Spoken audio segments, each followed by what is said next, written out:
Clean faster.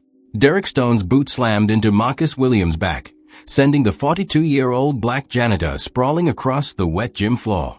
The mop flew from his hands as 20 wealthy students at Iron Forge Academy watched in stunned silence. Maybe if you spent less time staring at real fighters and more time doing your job, these mats would actually be clean. Derek sneered, stepping over Marcus like he was debris. Marcus slowly pushed himself up, water soaking through his uniform. His weathered hands trembled, not from fear, but from something else entirely, something Derek Stone had no idea he was awakening. The students shifted uncomfortably. Sarah Martinez, the gym manager, looked away, but Marcus's eyes, his eyes held 20 years of suppressed knowledge that could end Derek's career in under 10 seconds. Derek kicked the mop bucket, sending dirty water cascading across Marcus' legs. There, now you've got something real to clean up. Have you ever been so underestimated that people forgot you might actually be dangerous? Marcus Williams had been invisible for 3 years. Every night at 6 p.m. sharp, he'd slip through the back entrance of Iron Forge Academy with his janitor cart, becoming part of the background like the expensive equipment and motivational posters covering the walls. The gym sprawled across 8,000 square feet of prime Phoenix real estate, its floor-to-ceiling windows overlooking the upscale Scottsdale district. Chrome and black dominated the color scheme. From the professional-grade octagon ring to the rows of punching bags hanging like leather sentinels, everything screamed money and exclusivity. Derek Stone owned 30% of this empire. At 35, he'd built his reputation training Phoenix's elite tech executives, professional athletes, social media influencers. His Instagram feed showcased highlight reels of devastating knockouts and motivational quotes about alpha mentality. The man who'd never quite made it as a professional fighter had found his throne as king of the amateurs. But Derek's kingdom had a problem he didn't know about. Marcus moved through his cleaning routine with methodical precision, emptying trash bins and wiping down equipment while the lobby monitors played security footage from the day's training sessions. His dark eyes absorbed every technique, every mistake, every moment of poor instruction that Derek's paying customers accepted as gospel. What Derek didn't know was that Marcus Williams had golden gloves gathering dust in a storage unit across town. 2 decades of boxing, military coal-mines training, and competitive martial arts compressed into a man who now pushed a mop for $12 an hour to keep food on the table for his 16-year-old daughter, Maya. Marcus' narrow apartment was a 15-minute drive from the gym, where Mia waited each night with homework spread across their kitchen table. She'd stopped asking why her father took a night shift job that paid so little. The medical bills from her mother's cancer treatment had taught her not to question survival. Coach Rivera, the gym's older Hispanic trainer, had started noticing things. The way Marcus instinctively corrected his posture when watching grappling demonstrations. How his hands unconsciously formed perfect guard positions while wiping down mirrors. Rivera had been coaching for 25 years. He recognized muscle memory when he saw it. Sarah Martinez, the gym manager, kept Derek's harassment complaints in a locked filing cabinet. 3 other minority staff members had quit in the past 2 years, citing hostile work environment. But Marcus needed this job. Maya needed this job. So, he absorbed Derek's daily humiliations like body shots, staying on his feet through sheer willpower. Derek's prize student was Tyler Harrison, a 21-year-old college wrestler whose father paid extra for private sessions. Tyler had natural talent, but terrible defensive instincts. A flawed Derek consistently failed to address because his own technique was fundamentally flawed. Every night, Marcus watched Derek teach incorrect combinations, improper footwork, dangerous defensive positions that would get these kids hurt in real fights. Part of him wanted to speak up. The larger part knew that crossing Derek Stone meant losing everything he and Maya had left. But in the quiet hours after midnight, when the gym belonged only to him and the security cameras, Marcus sometimes forgot himself. His reflection in the mirror showed glimpses of the fighter he used to be. Sharp jabs thrown at shadows, perfect combinations flowing like muscle memory poetry. Those were the moments when Marcus Williams remembered he was dangerous. And Derek Stone had no idea what was coming. Tyler Harrison stumbled into Iron Forge Academy at 6:45 p.m. with a black eye and a bruised ego. The 21-year-old college wrestler had just lost his amateur tournament in devastating fashion. submitted in the first round by a fighter half his size using a basic rear naked choke that Derek had taught him to defend incorrectly. "It's not your fault." Derek barked at his prize student, pacing like a caged animal in front of the mirrors. "These street fighters, they fight dirty. They don't follow proper techniques like we teach here."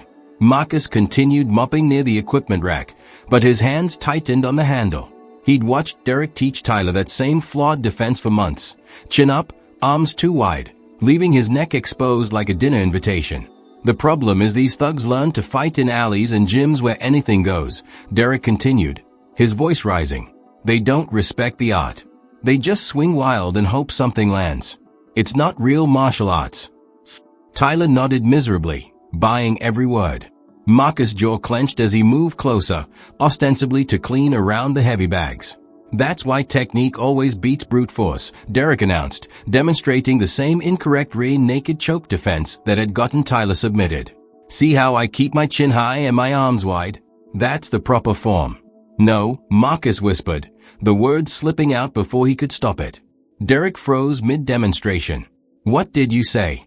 The gym fell silent except for the hum of air conditioning. Marcus realized everyone was staring at him. Tyler, the evening students, Sarah Martinez from behind the front desk. He'd crossed a line he couldn't cross. "Nothing. So. Sorry." Marcus returned to his mopping, but Derek wasn't letting this go. "No, please. The janitor wants to teach technique now." Derek's voice dripped with condescension. "You think pushing a mop qualifies you to coach champions?" Marcus kept his eyes down, but Derek stepped closer, invading his personal space. "I said, did you just try to correct my instruction?" The other students gathered around like wolves, sensing blood. Tyler looked confused and embarrassed. Sarah Martinez reached for her phone, recognizing the signs of an escalating situation. "Answer me when I'm talking to you," Derek demanded. Marcus finally looked up, meeting Derek's eyes with steadicam. "You're teaching him wrong. That defense will get him hurt." The room erupted in murmurs. Derek's face flushed red with embarrassment and rage. He'd just been challenged publicly by the help in front of paying customers who expected him to be the unquestioned authority. "Wrong." Derek laughed, but there was no humor in it. 20 years of training and you think you know better. "I know that keeping your chin up in a choke is suicide," Marcus said quietly. Derek's humiliation was complete. His students were looking at him differently now, questions forming in their eyes.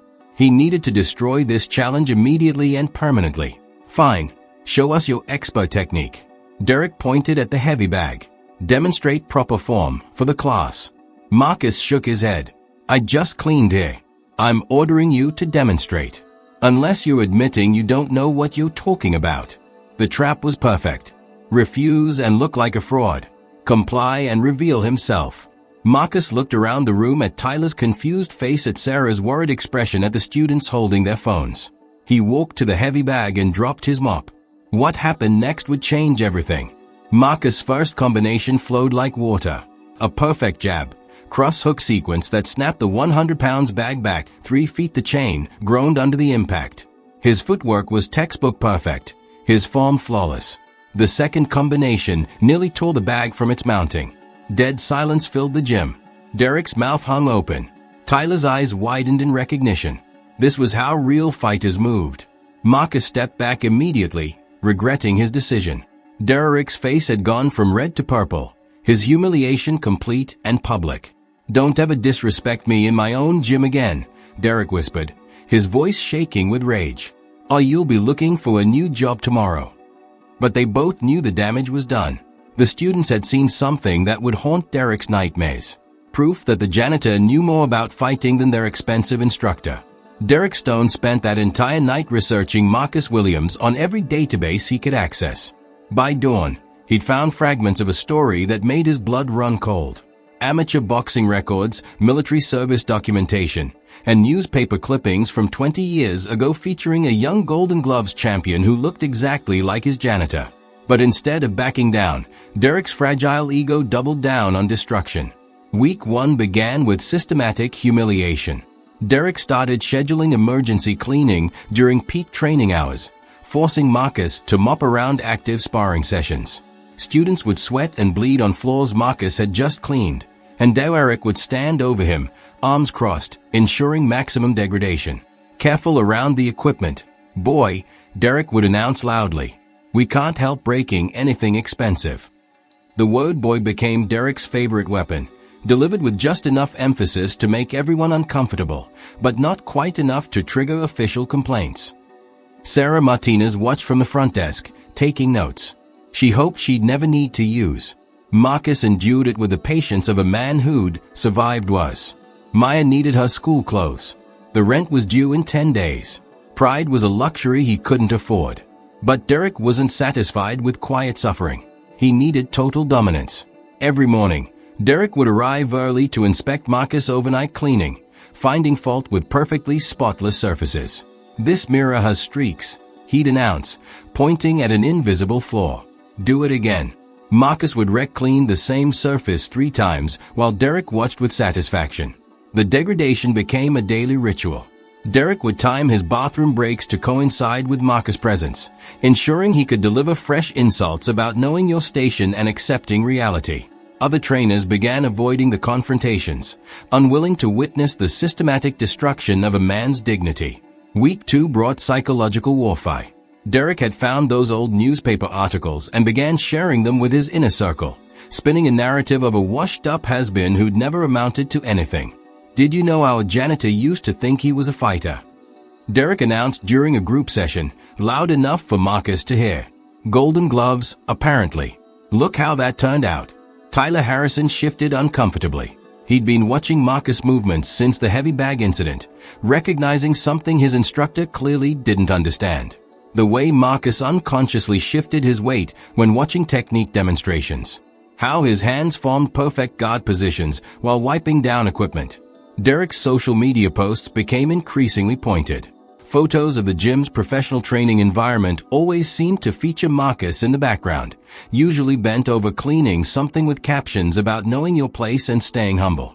His followers ate it up, sharing memes about ambitious janitors and dreams versus reality. From Derek's perspective, this wasn't cruelty.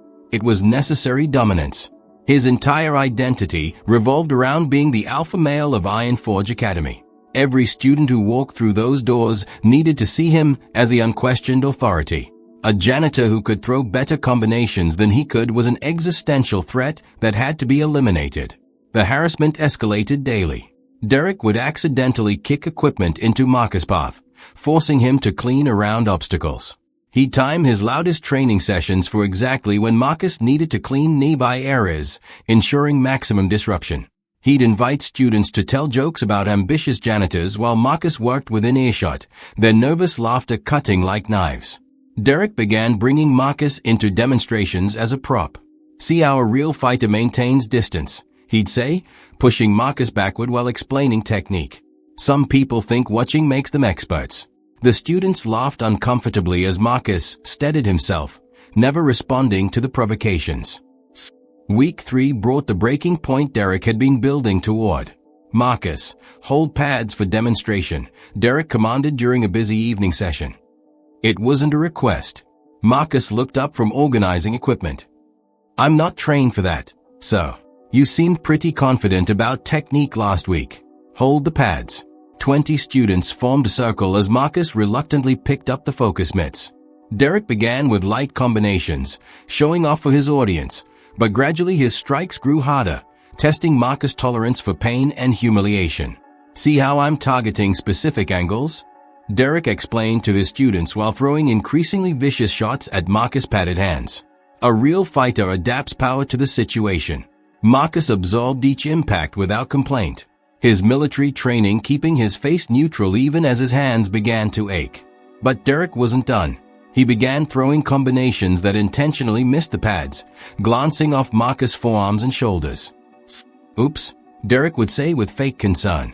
"Better reflexes next time." The accidental shot to Marcus' injured left shoulder, an old military injury Derek had somehow learned about, sent lightning bolts of pain down his arm. Marcus dropped the pads and nearly retaliated before catching himself, his right hand forming a fist before he forced it open. "That's right. Walk away like you always do," Derek called after him as Marcus stepped back, massaging his shoulder. "At least you know your place."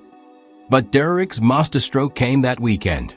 Gym security footage showing Marcus' heavy bag demonstration appeared on Derek's Instagram account with the caption, "When the help thinks they can fight #know your place #humility #iron forge." The video exploded across social media. Within hours, it had thousands of views and hundreds of comments, most of them ugly, racist, and exactly what Derek had hoped for. "Stick to mopping," read one comment with 50 likes. "Janitor thinks is rocky," laughed another. Maya found the video that Sunday night. Her father discovered her crying in her bedroom, phone in her hands, reading the comments that called him everything but human. "Dad, why don't you fight back?" she whispered. Marcus had no answer that wouldn't break her heart further.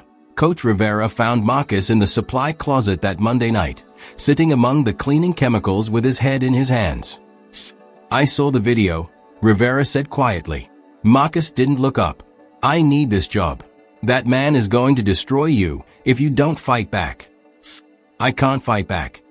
Maya starts college applications next year. She needs is planning to fire you anyway." Rivera interrupted. "I heard him talking to Sarah. He's looking for a replacement."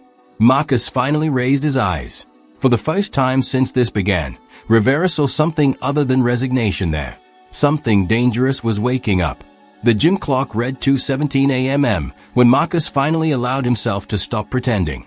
The last of the evening staff had gone home hours ago, leaving him alone with the ghosts of his former self and the security cameras that had become unwitting witnesses to Derek's campaign of humiliation. Marcus walked to the heavy bag that had betrayed his secret 3 weeks earlier. His cleaning cart sat abandoned by the wall as he slowly unwrapped the hand wraps he'd hidden beneath the industrial paper towels, old leather strips worn smooth by decades of training, the only remnants of his fighting days he'd never been able to throw away. The first combination flowed like muscle memory awakening from a long sleep. Jab, cross, hook, uppercut, each strike landing with the precision of a surgeon and the power of a sledgehammer.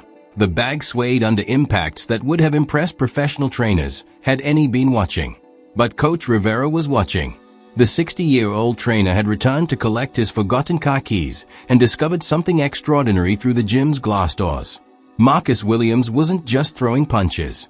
He was demonstrating 20 years of accumulated knowledge in every movement. Perfect footwork, flawless combinations, defensive patterns that spoke of championship-level training. Rivera entered quietly, his keys forgotten as Marcus transitioned into grappling movements against an imaginary opponent. The janitor's body moved with fluid intelligence, showing muscle memory that couldn't be faked or learned from YouTube videos. "Holy shit," Rivera whispered. Marcus spun around, caught in the act of being himself. For a moment, both men stood frozen in the fluorescent-lit silence. "How long?" Rivera asked simply. "Golden Gloves Regional Champion 2003 through 2007, Marcus said quietly, pulling off his hand wraps. "Military Komives instructor for 8 years after that. Mixed martial arts training for 15 years total." Rivera shook his head in amazement. "Derek Stone has been teaching incorrect techniques to paying students for 3 years. You've been watching him do it for how long?" "Every night." Marcus's voice carried the weight of suppressed frustration. "His defensive positions are garbage. His combination work creates openings that would get these kids killed in real fights. But I need this job." "Not anymore. You don't." Rivera's expression had hardened with determination. "I heard Derek talking to Sarah Martinez today. He's interviewing replacement janitors next week. You're gone whether you fight back or not." The words hit Marcus like physical blows. His carefully constructed survival strategy was crumbling regardless of his submission to Derek's abuse.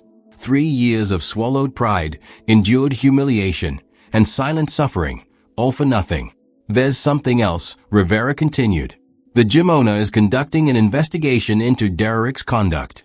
Too many complaints from staff and students about his behavior. Sarah's been documenting everything, building a case." Marcus slumped against the heavy bag. "Maya's college applications are due in 6 months. I can't afford to be unemployed." "Listen to me carefully," Rivera said, stepping closer. "Derek is planning something big to get rid of you permanently. I heard him on the phone with someone talking about settling this once and for all. He's not just going to fire you. He's going to destroy your reputation so you can't find work anywhere." The older trainer paused, choosing his words carefully. But what if we turn this around? What if instead of being his victim, you became the person who exposed what kind of man he really is? Marcus looked up, seeing something in Rivera's eyes he hadn't seen in years. Respect. Not pity, not sympathy, but genuine respect for what he was capable of. What are you suggesting? A formal challenge.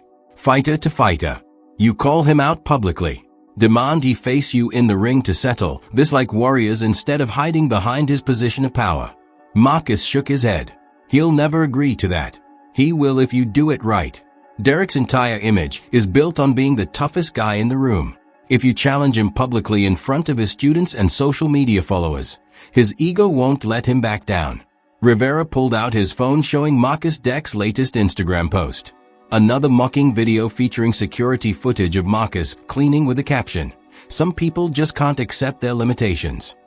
You challenge him in the comments section of this post. Make it about respect and dignity. Force him to either accept or look like a coward in front of everyone who matters to his business. Marcus stared at the phone screen, reading the dozens of racist comments below Derek's post. His daughter's tears when she'd found the original video flashed through his memory. "And if I lose, you won't," Rivera said with quiet certainty. "I've been training fighters for 30 years. Derek Stone is a regional amateur with good marketing skills. You're a trained killer who's been holding back because you're a decent human being." Marcus rewrapped his hands slowly, muscle memory guiding the familiar ritual. For the first time in 3 years, he felt like himself again. "What exactly are you proposing?" The comment appeared on Derek's Instagram at 3:47 a.m. Simple and direct. "You want to settle this like men? I challenge you to face me in the ring. Winner takes all, loser leaves Iron Forge permanently. Unless you're afraid to fight someone who might actually fight back. Marcus Williams." By morning, the comment had hundreds of likes and replies. Derek's followers were tagging him relentlessly, demanding a response. His carefully cultivated image as the gym's alpha male was being challenged publicly, and his silence was starting to look like cowardice. Derek arrived at Iron Forge Academy that Tuesday afternoon to find his students buzzing with excitement. Word had spread beyond social media. Local MMA forums were discussing the challenge. Betting sites were taking odds, and amateur fighters across Phoenix were planning to attend what everyone was calling the most anticipated amateur bout of the year. "You're really going to fight the Janitor?" Tyler Harrison asked, genuine curiosity replacing his usual difference. Derek's ego made the decision for him. Backing down would destroy his reputation permanently. Winning would cement his dominance forever. Friday night, after regular hours, Derek announced to the gathered crowd, "Since Marcus wants to embarrass himself publicly, I'll give him that opportunity." Word spread like wildfire. By Wednesday, the gym was fielding calls from local sports bloggers and amateur MMA enthusiasts. Sarah Martinez had to implement a reservation system for Friday night viewing, with over 200 people requesting access to watch the fight. Derek spent the week training harder than he had in years, convinced he was preparing to destroy a delusional has-been. His Instagram stories showed intense workout sessions with captions like "getting ready to teach some hard lessons" and "reality check incoming." Marcus trained in secret. Rivera arrived early each morning to open the gym for private sessions, watching in amazement as Marcus demonstrated skills that most professional fighters would envy. His combinations were surgical, his defensive work was flawless, and his conditioning suggested he'd never really stop training. Friday night transformed Iron Forge Academy into a coliseum. Phones were everywhere. Live streams were broadcasting to thousands of viewers, and betting pools had formed among the spectators. Derek pretended for the cameras, shadow boxing and talking trash to his growing online audience. Marcus entered quietly through the back door, wearing simple black shorts and hand wraps. No fanfare, no show, just a man preparing to do what he'd been born to do. The makeshift ring was nothing more than taped boundaries on the main training floor, but the atmosphere was electric. Rivera served as Marcus' corner, while Derek chose Tyler Harrison to handle his corner duties. 3 3-minute rounds or until someone can't continue, announced Sarah Martinez, serving as a reluctant referee. Touch gloves and keep it clean. Derek bounced on his toes, muscles pumped from his warm-up, talking constantly to mask his growing nervousness. "Hope you're ready for this, Janitor. Time to learn your place once and for all." Marcus stood perfectly still, breathing slowly, his dark eyes focused with laser intensity. When Derek extended his gloves for the traditional touch, Marcus met them with quiet respect. The opening bell wasn't a bell at all, just Sarah's voice saying, "Fight." Derek rushed forward immediately, throwing wild haymakers designed to end the fight quickly and brutally. He wanted a spectacular knockout that would go viral for all the right reasons. But Marcus wasn't there. The first punch missed by inches as Marcus slipped to the right with minimal movement. The second swing caught nothing but air as Marcus ducked smoothly. Derek's third attempt, a looping overhand right, passed harmlessly over Marcus' head as he stepped inside the arc. The crowd's excitement shifted to confusion. Where was the violence they'd been promised? Why wasn't the janitor fighting back? Marcus spent the entire first round making Derek look foolish. Every attack was slipped, blocked, or avoided with a kind of defensive mastery that comes from 2 decades of superior training. He threw exactly 3 punches, light jabs that snapped Derek's head back and reminded him that he was being toyed with. Derek returned to his corner, breathing heavily, his face flushed with exertion and embarrassment. "Why won't he fight?" he gasped to Tyler. "Maybe because he doesn't need to," Tyler replied quietly, recognizing something his instructor clearly didn't understand. Round 2 began with Derek trying to be more tactical, but his technique crumbled under pressure. Marcus began throwing combinations now, not to hurt, but to educate. A perfect jab cross that caught Derek clean. A hook to the body that doubled him over. An uppercut that snapped his head back and sent his mouthguard flying. The crowd was on its feet. Phones captured every moment as Derek Stone, the gym's supposed alpha male, was systematically dismantled by a man he'd called just the help. "This isn't a fight," Rivera whispered to Marcus between rounds. "This is a clinic." Round 3 never really started.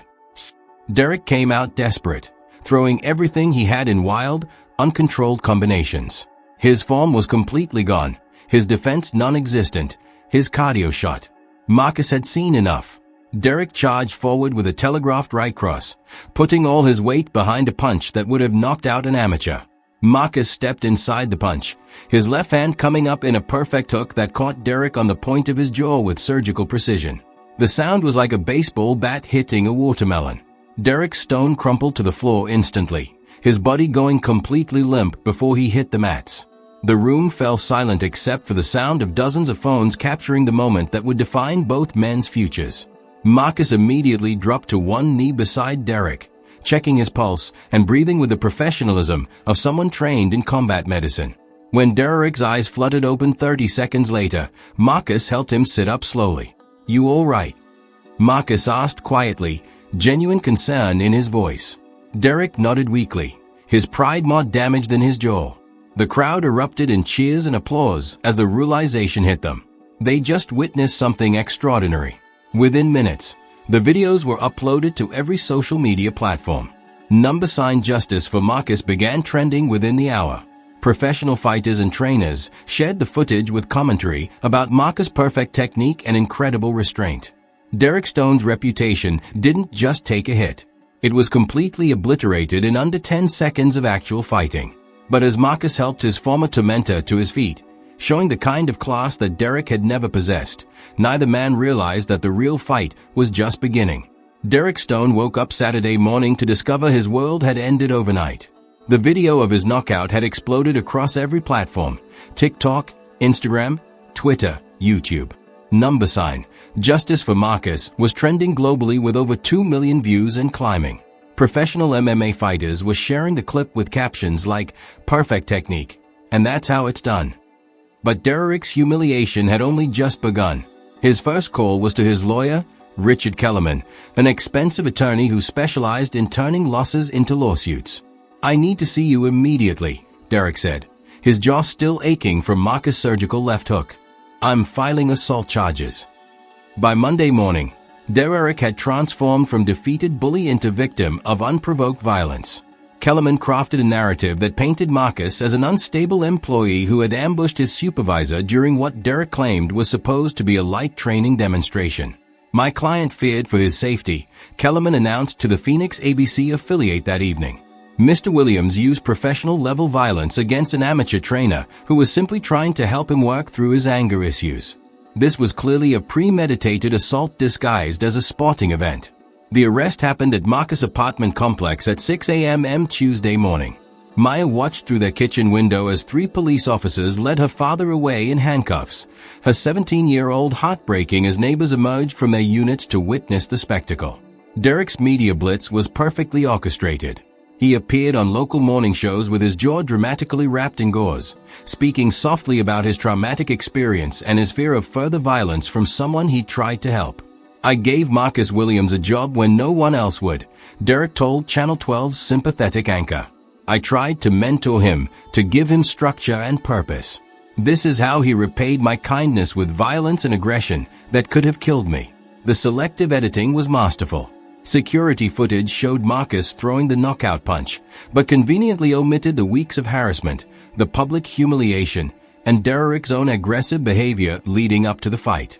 Social media algorithms pushed Derek's version of events to audiences already predisposed to believe his narrative. Public opinion began to shift. Local Facebook groups filled with comments about violent criminals and dangerous individuals who don't belong in civilized society. The original #Justice for Marcus was overwhelmed by #Justice for Derek posts calling for Marcus imprisonment.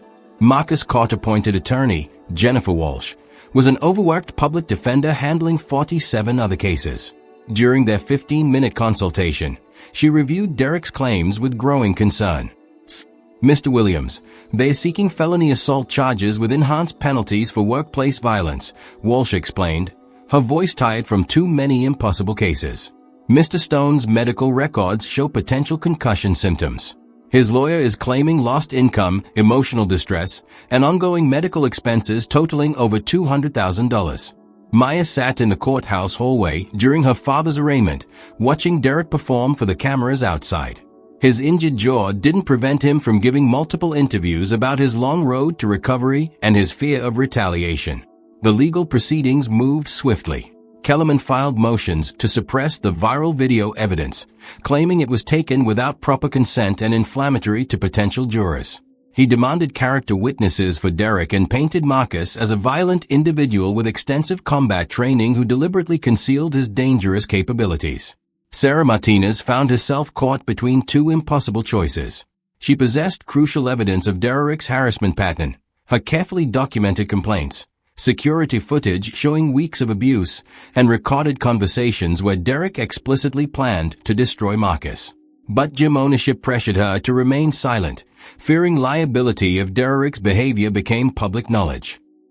"If you testify against Derek, you'll be terminated immediately," warned James Morrison, Iron Forge Academy's primary investor.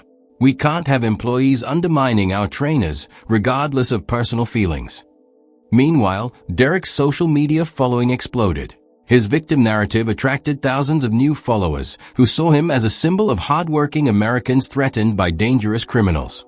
His GoFundMe campaign for recovery expenses raised $50,000 in 4 days. The turning point came from an unexpected source.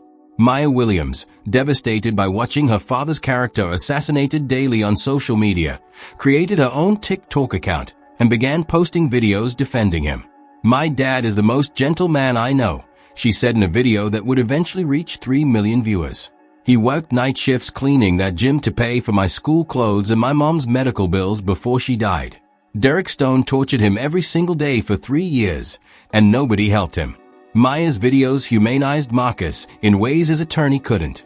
She showed his old golden gloves, trophies, his military service awards, and photos of him volunteering at youth boxing programs before financial desperation forced him into janitorial work. But Derek's legal strategy was working. The prosecution painted Marcus as a trained killer who had deceived his employer about his violent capabilities. They argued that his military and boxing background made him legally responsible for exercising restraint regardless of provocation. "Mr. Williams is not the victim here," prosecutor Amanda Carter argued during pretrial hearings. "He is a grown man with extensive combat training who chose to use potentially lethal force against an amateur athlete during what should have been a peaceful workplace interaction." The preliminary hearing was packed with supporters from both sides. Derek's followers filled half the courtroom, many wearing Justice for Derek t-shirts and holding signs about workplace safety. Marcus supporters, mostly from Maya's viral campaign, and the broader #Justice for Marcus movement occupied the other half. Coach Rivera sat into the back, his phone containing the crucial evidence that could save Marcus, but also destroy his own livelihood if Iron Forge Academy retaliated. He'd secretly recorded Derek's harassment on multiple occasions, capturing audio that revealed the true nature of their relationship.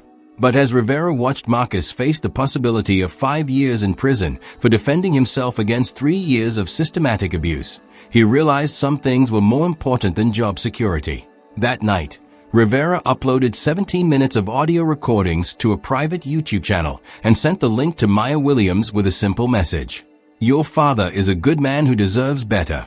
Maya's hands shook as she listened to Derek's voice degrading her father with racial slurs, threatening his job and explicitly planning to break him down until he quits or does something stupid. Within hours, the evidence was viral. Number-sign justice for Marcus resurged with devastating force as the full context of Derek's abuse became undeniable. But Derek Stone wasn't finished. Backed into a corner with his reputation in ruins and his legal case crumbling, he prepared to play his final most dangerous card.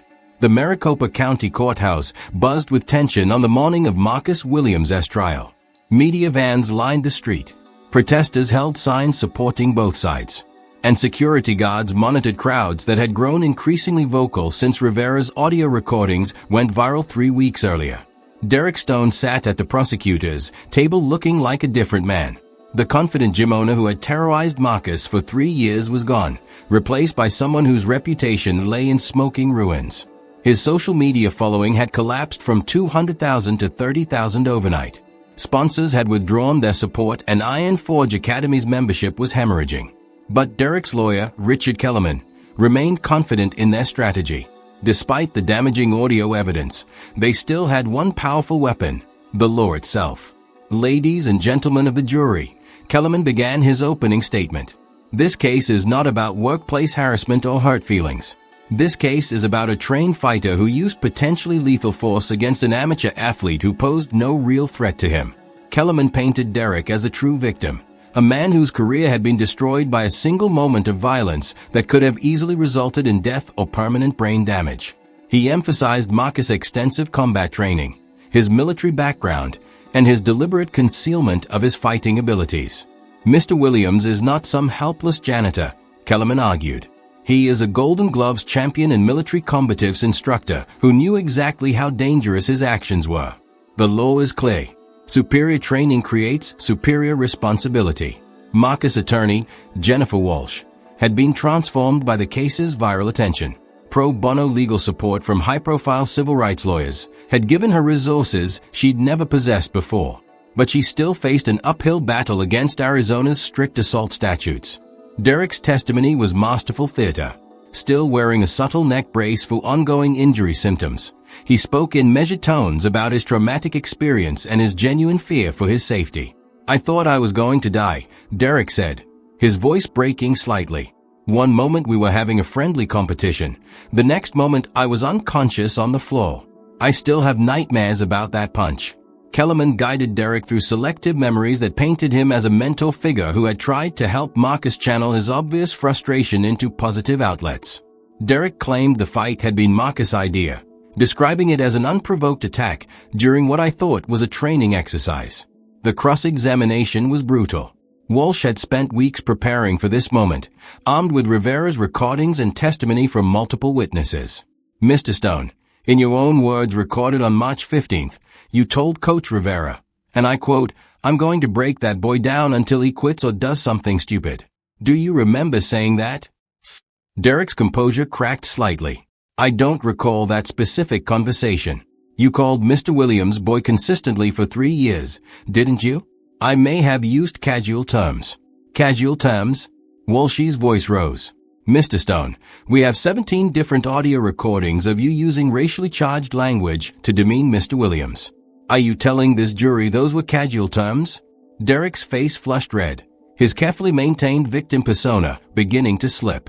"I never meant anything racial by you kicked over his cleaning bucket deliberately, didn't you? That was an accident. You scheduled emergency cleaning during peak hours specifically to humiliate him. I needed the facility maintained. You posted a video of him on social media with mocking captions." Derek's voice rose defensively. I was just showing that some people need to understand their limitations." The courtroom fell silent. Derek had just revealed his true character to the jury in a moment of unguarded honesty. Sarah Martinez's testimony was devastating. Despite pressure from gym ownership, she had decided to tell the truth about Derek's systematic harassment campaign. Her meticulously documented complaints painted a picture of escalating abuse that culminated in the confrontation. "I filed 7 formal complaints about Mr. Stone's behavior toward Marcus Williams," Sarah testified. "Each time, I was told to handle it internally. Mr. Stone explicitly told me he wanted Marcus gone and would find a way to make it happen." Coach Rivera's testimony was the prosecution's worst nightmare. The respected trainer's 30 years of experience gave him credibility that couldn't be attacked, and his secret recordings provided irrefutable evidence of Derek's true intentions. Derek Stone systematically abused Marcus Williams for 3 years, Rivera stated firmly. He used racial slurs, physical intimidation, and psychological warfare designed to provoke exactly the response he got. This wasn't a workplace incident. It was a planned campaign of destruction. But the trial's turning point came when Marcus himself took the stand. Derek's transformation during Marcus' testimony was visible to everyone in the courtroom. As Marcus calmly recounted 3 years of daily humiliation with quiet dignity, Derek's mask of victimhood finally cracked completely. Marcus spoke about cleaning up Derek's deliberately spilled water without complaint, about working double shifts to avoid Derek's harassment, about his daughter Maya crying over the viral video that mocked her father's dignity. "I held back for 3 years because my daughter needed me to have that job," Marcus said quietly. "I let him call me boy because Maya needed school clothes. I cleaned up his messes because Maya needed food on the table. I took his abuse because Maya needed a father who could provide for her." Derek could no longer contain himself. The man who had built his identity on dominance and control was watching his victim demonstrate more strength and character than he had ever possessed. "That's bullshit," Derek exploded, jumping to his feet. "You wanted to fight. You loved showing off your superior training. You wanted to humiliate me." The courtroom erupted. Judge Patricia Hawkins gave full order as Derek continued his outburst. "I gave you a job. I tried to help you, and you repaid me by trying to kill me in front of everyone." Kellerman desperately tried to control his client, but Derek was beyond reason. 3 years of suppressed humiliation poured out in a torrent of rage and racism that destroyed any sympathy the jury might have felt. "You people always think you deserve more than you earn. You think you can intimidate your way to respect. Well, look where it got you. Facing felony charges. The damage was irreversible." Derek Stone had revealed his true character in the most public forum possible, confirming every allegation Marcus and his supporters had made. As security escorted the still ranting Derek from the courtroom, Marcus sat quietly at the defense table, his dignity intact, despite everything his tormentor had tried to take from him. The jury deliberated for 47 minutes. The jury foreman stood to deliver the verdict that had taken them less than an hour to reach. On the charge of felony assault, we find the defendant, Marcus Williams, not guilty. The courtroom exploded. Maya Williams burst into tears as supporters erupted in cheers. Derek Stone slumped forward as if physically struck by the words that destroyed his final hope for vindication. Furthermore, Judge Hawkins announced Mr. Stone is ordered to pay $75,000 in compensatory damages to Mr. Williams for legal fees, lost wages, and emotional distress. Derek's face went ashen. His expensive lawyer had just cost him more money than Marcus made in 3 years. Within hours, the Arizona Athletic Commission launched an investigation into Derek's training certifications. The viral audio recordings triggered an immediate review that resulted in permanent revocation of his credentials. Derek Stone is prohibited from operating any combat sports training facility in Arizona. The commission announced 2 weeks later. Iron Forge Academy's ownership moved swiftly to distance themselves from their former head trainer. Derek's sponsorship deals worth over $100,000 annually evaporated overnight. His social media following collapsed as the full scope of his harassment campaign became public. Job offers flooded in for Marcus' elite gyms offering head trainer positions with triple his janitor's salary. He turned them all down. Instead, Marcus used his settlement and crowdfunding donations to open Second Chance Defense Academy, a community-focused martial arts program charging on a sliding scale based on students' ability to pay. Everyone deserves to know how to protect themselves, Marcus explained to local news. But more importantly, everyone deserves dignity and respect. The academy taught practical self-defense alongside conflict de-escalation and what Marcus called warrior ethics. True strength comes from protecting others, not dominating them. Maya, now headed to Arizona State on scholarship, served as social media manager. Her videos of her father teaching proper defensive techniques, while emphasizing respect, went viral regularly. Coach Rivera became Marcus' business partner. Tyler Harrison, Derek's former prize student, was among the first to enroll, finally learning proper technique under Marcus' patient instruction. Derek's fall accelerated. Unable to find work in Phoenix fitness, he took minimum wage at a Nevada chain gym.